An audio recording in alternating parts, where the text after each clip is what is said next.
ओम श्री गणेशाय नमः। नमस्कार भक्तों, आज हम संकष्टी चतुर्थी का महत्व और इसकी व्रत कथा के बारे में जानेंगे। संकष्टी चतुर्थी का महत्व। संकष्टी के दिन गणपति की पूजा करने से घर से नकारात्मक प्रभाव दूर होते हैं और शांति बनी रहती है। ऐसा कहा जाता है कि गणेश जी घर में आ रही सारी विपदाओं को दूर करते हैं और व्यक्ति की मनोकामनाओं को पूरा करते हैं। चंद्र दर्शन भी चतुर्थी के दिन बहुत शुभ माना जाता है। सूर्योदय से प्रारंभ होने वाला यह व्रत चंद्र दर्शन के बाद संपन्न होता है। पूरे साल में संकष्टी चतुर्थी के 13 व्रत रखे जाते हैं। सभी व्रत के लिए एक अलग व्रत कथा है। संकष्टी चतुर्थी व्रत कथा। संकष्टी चतुर्थी मनाने के पीछे ढेरों पौराणिक कथाएं हैं, लेकिन उन सब में जो सबसे ज्यादा प्रचलित है, हम आपको वह कथा बताने जा रहे हैं।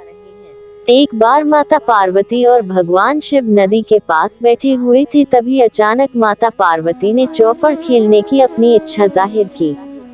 लेकिन समस्या की बात यह थी कि वहां उन दोनों के अलावा तीसरा कोई नहीं था जो खेल में निर्णायक की भूमिका निभाए। इस समस्या का समाधान निकालते हुए शिव और पार्वती ने मिलकर एक मिट्टी की मूर्ति बनाई और उसमें जान डाल दी।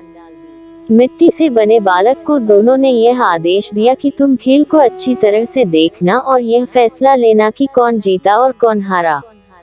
खेल शुरू हुआ, जिसमें माता पार्वती बार बार भगवान शिव को मात देकर विजयी हो रही थी।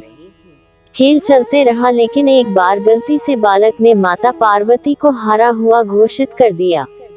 बालक की इस गलती ने माता पार्वती को बहुत क्रोधित कर दिया, जिसकी वजह से गुस्से में आकर बालक को श्राप दे दिया और वह लंगड़ा हो गया। बालक ने अपनी भूल के लिए माता से बहुत क्षमा मांगे और उसे माफ कर देने को कहा। बालक के बार बार निवेदन को देखते हुए माता ने कहा कि अब श्राप वापस तो नहीं हो सकता, लेकिन वह एक उपाय बता सकती है जिससे वह श्राप से मुक्ति पा सकेगा। माता ने कहा कि संकष्टी वाले दिन पूजा करने इस जगह पर कुछ कन्याएं आती हैं। तुम उनसे व्रत की विधि पूछना और उस व्रत को सच्चे मन से करना।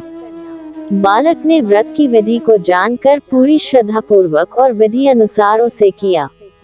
उसकी सच्ची आराधना से भगवान गणेश प्रसन्न हुए और उसकी इच्छा पूछी। बालक ने माता पार्वती और भगवान शिव के पास जाने की अपनी इच्छा को जाहिर किया। गणेश ने उस बालक की मांग को पूरा कर दिया और उसे शिवलोक पहुंचा दिया। लेकिन जब वह पहुंचा तो वहां उसे केवल भगवान शिव ही मिले। माता पार्वती भगवान शिव से नाराज होकर कैलाश छोड़कर चली गई होती हैं।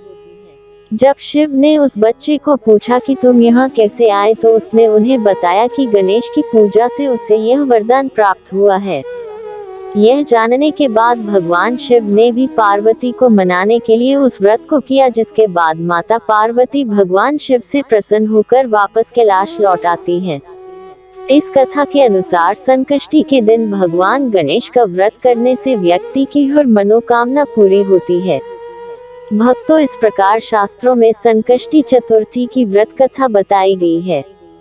ओम गणेशाय नमः। दोस्तों, अगर ये वीडियो आपको पसंद आए हो तो कृपया लाइक करें और हमारी चैनल को सब्सक्राइब करें। धन्यवाद।